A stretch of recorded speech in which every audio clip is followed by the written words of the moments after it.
पिछली 2 वीडियोस में हमने गेट की कॉल एंड पोस्ट की कॉल हिट करना सीखा इन स्प्रिंग बूट। काफ़ी सिंपल एपीआई थी वो, है ना, वेदर की एपीआई थी, उसमें सिंपल डॉक्यूमेंटेशन थी। लेकिन in case of complex documentation, complex API हम कैसे करेंगे? हो सकता है फ्यूचर में आपके ऑफिस में कोई एक्सटर्नल एपीआई इंटीग्रेशन हो रही हो और उन्होंने आपको एक वेबसाइट दे दी कि यार ये एपीआई डॉक्यूमेंटेशन है, इसको पढ़ लीजिए एंड इंटीग्रेट कर लीजिए। तो हो सकता है आप डर जाएं कि यार ये सब क्या लिखा हुआ है। इसीलिए एक मैं एग्जांपल ले रहा हूँ 11 लैब्स का कि हम देखो, मैंने भी अभी तक, है ना, देखा नहीं है, कोई वीडियो नहीं देखी, ना डॉक्यूमेंटेशन देखी। वीडियो बना रहा हूँ मैं, पहली बार देख रहा हूँ डॉक्यूमेंटेशन को। तो देखते हैं डॉक्यूमेंटेशन को, पढ़ते हैं एंड समझते हैं कि हाँ भाई कैसे इंटीग्रेट कर सकते हैं अपन, कैसे एपीआई डॉक्यूमेंटेशन पढ़ते हैं एंड रियल वर्ल्ड में यूज करते हैं। अब 11 लैब्स की एक प्रॉपर वेबसाइट है। 11 लैब्स करती क्या है?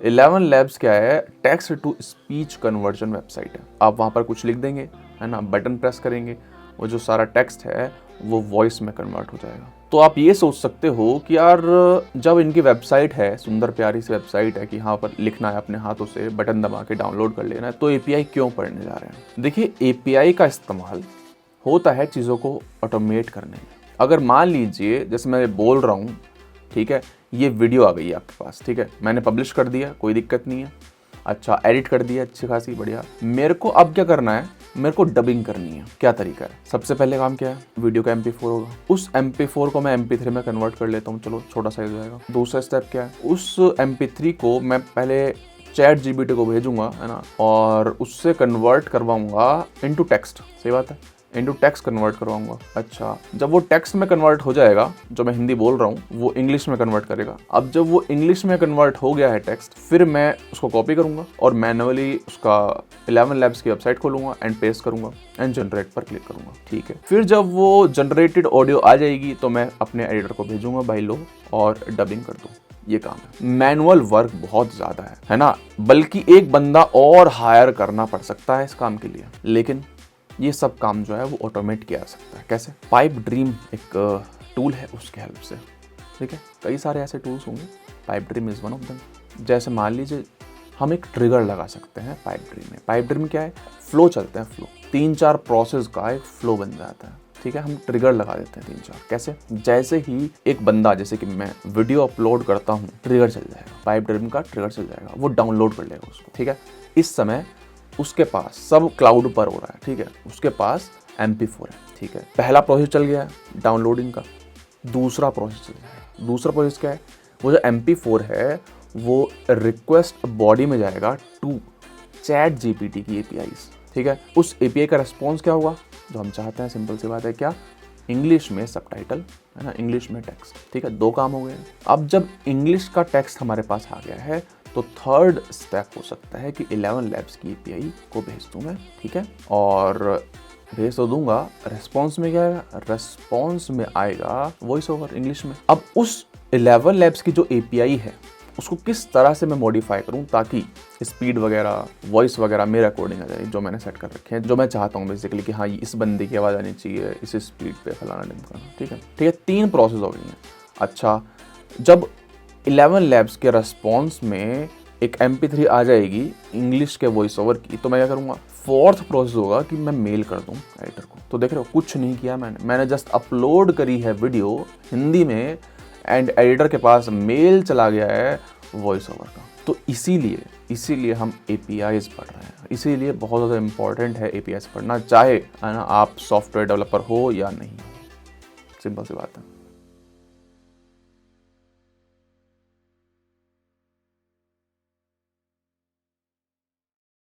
इस वीडियो में हम कुछ प्रैक्टिकल देखेंगे। आपके सामने यहाँ पर 11 लैब्स वेबसाइट खुली हुई है। ऑब्वियसली ये वीडियो स्पॉन्सर्ड नहीं है, मैं इसको यूज करता हूँ इसलिए मैं आपको दिखा रहा हूँ। ये क्या करती है? आप टेक्स्ट टू स्पीच कन्वर्ट करती है। ठीक है, साफ साफ लिखा है text to speech, speech to speech भी है। देखिए, आपने शायद इंस्टाग्राम पे, ना, यूट्यूब पर और मोस्ट रिसेंटली हमारे चैनल पर भी आपने कुछ वीडियोस देखी होंगी जहां पर मैं नहीं बोल रहा हूँ, है ना, एक लड़की बोल रही है। वो लड़की कौन है? वो लड़की ये है, मैं आपको सुनाता हूँ, एक सेकेंड।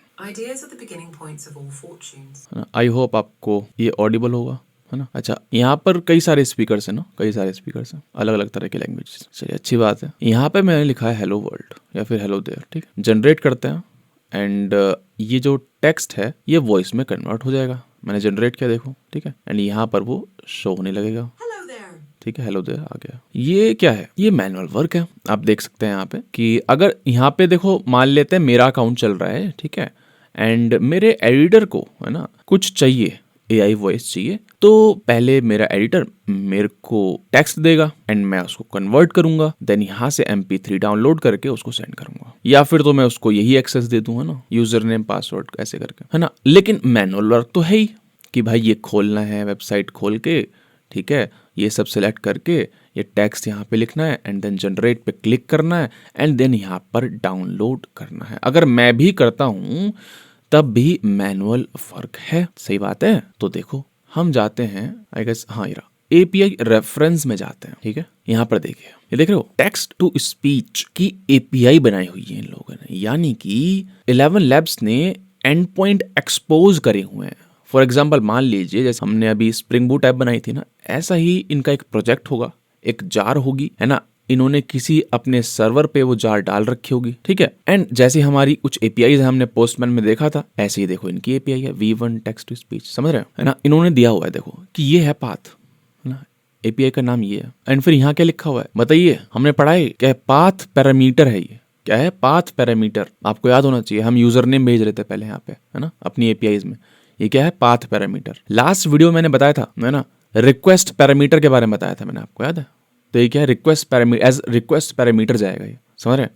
कुछ कुछ चीजें हैं, है ना, बताऊंगा क्या है। फिर देखो यहाँ पे हेडर भी जा रहा है, देखो हेडर भी जा रहा है, समझ रहे। और देखो अगर बॉडी है कुछ तो बॉडी भी जा रही है, समझ रहे बात को, ठीक है। यानी कि अगर मैं इन सब चीजों को फिल कर दूंगा और सेंड कर दूंगा तो मेरा आउटपुट आ जाएगा। जो मैं यहाँ पे बटन से कर रहा था, मैं चीज़ों को ऑटोमेट कर सकता हूँ। ऑटोमेट कैसे है बताऊंगा। सबसे पहले देखिए, बताता हूँ। यहाँ पे क्या है? हेडर बोल रहा है API की, ठीक है। आपको याद होगा स्प्रिंग बूट ऐप में भी लास्ट वीडियो में इन्होंने हमें एक API की दी थी, राइट। ऐसे ही 11 लैब्स में भी अगर आप जाएंगे यहाँ पे, है ना, प्रोफाइल पे जाएंगे तो ये API की लिखी हुई है, इसको कॉपी करेंगे, ठीक है, एंड यहाँ पर पेस्ट कर देंगे, ठीक है। मैं अभी कुछ रैंडम डाल दे रहा हूँ, ठीक है। चलिए फिर पाथ पे जाते हैं। Voice ID. वॉइस आईडी का मतलब क्या है? ऑब्वियसली ये सारी चीजें मेरे को देनी पड़ेंगी किसी ना किसी तरह ना। वॉइस आईडी का मतलब ये है कि सर स्पीकर कौन सा है। अच्छा, तो आपको ढूंढना पड़ेगा, है ना।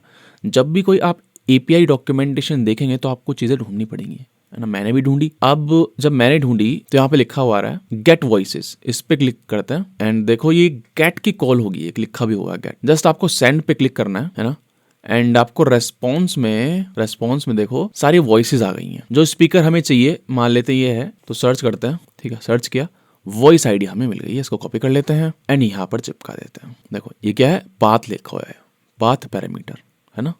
पाथ पैरामीटर काम हो गया है, हेडर का काम हो गया है। क्वेरी पैरामीटर देना कुछ देख लेते हैं। सर क्या कह रहा है ये? Output format. क्या आउटपुट फॉर्मेट चाहिए? जाते हैं इसमें ना, इसको बंद करते हैं, अभी जाएंगे। बॉडी देख लेते हैं पहले। मॉडल आईडी, है ना, मॉडल आईडी। अब देखो गेट मॉडल्स करके यहाँ पे API थी एक, है ना, मैंने वो हिट करी, तब मेरे को पता चला कि मॉडल आईडी क्या है। मॉडल बेसिकली इसका नाम है 11, ये जो है ना V2 V1, ठीक है। लेकिन अच्छा ये स्विच करने के लिए कह रहा है, V1 कर लेते हैं। लेकिन ये नाम है ना, इसकी कोई आईडी होगी, है ना। एज इट इज नाम नहीं चिपका सकते हम, शायद चिपका सकते हैं, लेकिन मैंने चिपका के देखा, है ना, एग्जैक्टली सेम, तो इसने एरर थ्रो करी। इसका मतलब क्या है कि नाम नहीं देंगे हम। इसकी जो API है गेट मॉडल्स, इसको सेंड करते हैं, ठीक है। सेंड किया मैंने, API की डालनी पड़ी, नहीं तो फिर एरर आ रही थी, ठीक है। तो यहाँ पे मॉडल आईडी देखो V2 ये रही। हमें अगर चाहिए V1 जैसा वो कह रहा था तो नीचे जाएंगे, V1 भी होगा, है ना। ये रहा V1 एंड इसकी आईडी उठा लेते हैं। अच्छा ये नाम ये है, ये आईडी है, कॉपी करते हैं इसको, है ना, एंड यहाँ पर मॉडल आईडी चिपका देते हैं। टेक्स्ट, है ना, क्या कन्वर्ट करवाना है आपको? Hello there, we are learning APIs, ठीक है। सिमिलैरिटी बूस्ट मतलब कुछ भी हो इसका, वो तो मेरे को भी नहीं पता, ठीक है ना। यहाँ पे कुछ लिखा हुआ इन्होंने वॉइस सेटिंग्स में, सिमिलैरिटी बूस्ट, है ना, ये सब। तो ये है 0.75, है ना, 0.75 जो डिफॉल्ट सेटिंग है वही डाल रहा हूँ मैं। स्टेबिलिटी 0.5, है ना, एंड स्टाइल 0। स्पीकर बूस्ट वगैरह कुछ करना नहीं है अपने को, ठीक है। अब देखिए मैं अगर सेंड करता हूँ तो देखते हैं क्या होता है। एरर आ गई है, इनवैलिड API की। ऑब्वियसली मैंने रैंडम डाली थी तो मैं सही डाल देता हूँ, ठीक है। मैंने अपडेट कर दिया, ऑब्वियसली मैंने हाइड कर दिया, है ना। सेंड करते हैं। सेंड किया तो देखो बॉडी में क्या आ गया है। अब इसे चलाता हूँ इसको मैं। हेलो देयर की स्पेलिंग गलत हो गई है, फिर से चलाते हैं, फिर से सेंड करते हैं, है ना। अब देखिए यहाँ पे होप सेम ही काम रहा है ना। इसकी एक लिमिट है, ठीक है। अभी देखिएगा ये कम हो जाएगी लिमिट, जैसे ही मैं एपीआई यूज करूंगा ना, ये कम हो जाएगी लिमिट। चलाते हैं तो देखो कम हो गई है, समझ रहे हो। तो सेम ही काम है लेकिन एपीआई के थ्रू कर रहे हैं। अच्छा, मैंने यहाँ से तो हाइड कर दी थी, है ना, लेकिन आपको यहाँ पर दिख रही होगी एपीआई की। तो ऑब्वियसली इस वीडियो के बाद मेरे को ये एपीआई की चेंज करनी पड़ेगी, समझ रहे हो आप, नहीं तो आप यूज करने लगेंगे, है ना। चलो अच्छी बात है, ये सब तो ठीक है। यहाँ पर भी तो एक तरह से इन्होंने यूआई दे रखा है, लेकिन यहाँ पे देखिए ना, ये देखिए ये तो यूआई नहीं है ना, ये क्या दे रखे, कर्ल दे रखा है, समझ रहे हैं बात को, कर्ल दे रखा है। अगर मैं इसको उठाता हूँ ना एंड कॉपी करते हैं, देखो, एंड पोस्टमैन में चलते हैं, एंड यहाँ पर एक रिक्वेस्ट टेम्परेरी ओपन कर लेते हैं, है ना, बल्कि इंपोर्ट करते हैं, इंपोर्ट करते हैं, कह रहा है पेस्ट कर्ल पेस्ट कर देते हैं। जैसे ही पेस्ट किया ऑटोमेटिकली देखो सब कुछ इसने अपनी सही जगह चिपका दिया। हेडर में हेडर डाल दिया होगा, बॉडी में बॉडी डाल दी होगी, ठीक है। कर्ल क्या है सर, आप पूछेंगे कर्ल क्या है। कर्ल एक टूल है, कमांड लाइन टूल है ना। जैसे कि हम एपीआई भेज रहे थे रेस्ट टेम्पलेट की हेल्प से जावा के अंदर, है ना, पाइथन में इससे भेजते हैं, है ना, ये रिक्वेस्ट करके है। जावा स्क्रिप्ट में किससे भेज रहे हैं सर, है ना, जावा स्क्रिप्ट में भी कोई लाइब्रेरी होगी इंटरनल, उससे भेज रहे हैं, है ना, फेच कर रहे हैं, है ना। उसी तरह से अगर कमांड लाइन में आपको कोई एचटीटीपी रिक्वेस्ट के साथ खेलना है तो आप कर्ल टूल की हेल्प से खेल सकते हैं। यानी कि एज इट इज मैं इसको चला दूंगा सीएमडी में तो चल जाएगी। सीएमडी में चला के देख लेते हैं।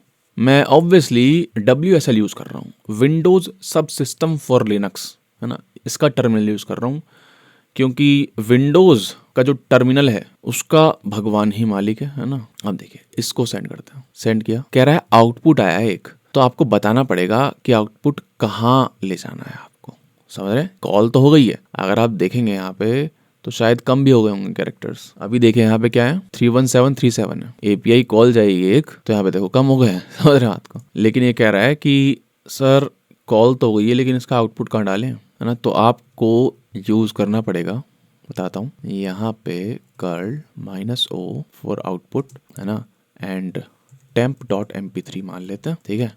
आप हिट करते हैं, देख रहे हो जादू, ls करते हैं, temp.mp3 आ गया। अब जाइए इसको चलाइए जहां भी चलाना है, समझ रहे हैं बात को, कितनी सही चीज है बताइए, ठीक है। सेम चीज अपन यहाँ पर भी कर सकते हैं। सेंड करते हैं। ये कह रहा है console does not support wing bodies with media files. यहाँ पे लिखा रहा है सेव रेस्पॉन्स टू फाइल, इस पे क्लिक करके देखते हैं, है ना, एंड यहाँ पर लिखते हैं, है ना, temp.mp3, ठीक है। जाते हैं फाइल एक्सप्लोरर में, देखते हैं क्या हुआ है ना, ओपन करते हैं इसको। देख रहे हैं आप, तो सेम काम हमने पोस्टमैन में भी कर लिया, ठीक है। तो एडिटर को कोडिंग आती हो या ना आती हो, समझ रहे हैं, जस्ट उसको अप की प्रेस कर, एक बार चला के अप की प्रेस करनी है एंड यहाँ पर टेक्स्ट डाल देना है, दैट्स इट, कहीं जाने की जरूरत नहीं है, ठीक है। चलिए अच्छी बात है, मैंने तो और ऑटोमेट कर दी है चीजें, ठीक है। मैंने तो एक एक्सेल शीट बनाई है ना, गूगल शीट बनाई है, वहां पे मेरा एडिटर क्या करता है, एक न्यू रो ऐड कर देता है, ठीक है। जैसे मान लीजिए उसको ये चाहिए, एक न्यू रो ऐड कर देता है गूगल शीट में, ठीक है। जैसे ही एक न्यू रो ऐड करता है तुरंत ये एपीआई हिट हो जाती है। जैसे ही ये एपीआई हिट होती है तो एक MP3 बनती है, वो MP3 एडिटर के गूगल ड्राइव में सेव हो जाती है, समझ रहे बात को। तो चीजों का रिकॉर्ड भी है, गूगल ड्राइव में भी है, लॉस्ट भी नहीं होंगी चीजें, और जीरो कोड हो रहा है, समझ रहे। ये है एपीआई का जादू, जादू ये है। चलिए अच्छी बात है। अब देखिए मुझे तो लगता नहीं है कि कोई इतनी डिटेलिंग में फ्री में या फिर चलो पेड में भी साला पैसे कमाने के चक्कर में कोई भी ऐसी वीडियो आपको नहीं देगा, ठीक है। आपसे कुछ नहीं मांग रहा, जस्ट सब्सक्राइब बटन दबा दीजिए, ठीक है, सपोर्ट मिलता रहेगा। आई थिंक, है ना, मेरा ऐसा मानना है कि इस वीडियो से आपको बहुत ही ज़्यादा हेल्प मिलेगी फ्यूचर में। अगर अभी भी ऐसी लग रहा है कि क्या करूँ उसका, फ्यूचर में मिलेगी, यकीन मानिए। लोगों को 7-7, 8-8 साल का एक्सपीरियंस हो जाता है, लेकिन लोगों को कुछ आता नहीं है, यकीन मानिए इस बात का। जो आप पढ़ रहे हैं इतना भी लोगों को आता नहीं है, 6-6, 7-7, 10-10 साल हो जाते हैं, ठीक है। I am requesting you to share this playlist as well. अपने लिंक्डइन पर जाकर शेयर करिए ज़्यादा, ताकि लोग जो हैं अपना पैसा बर्बाद ना करें ना, ठीक है। चलिए मिलते हैं नेक्स्ट वीडियो में।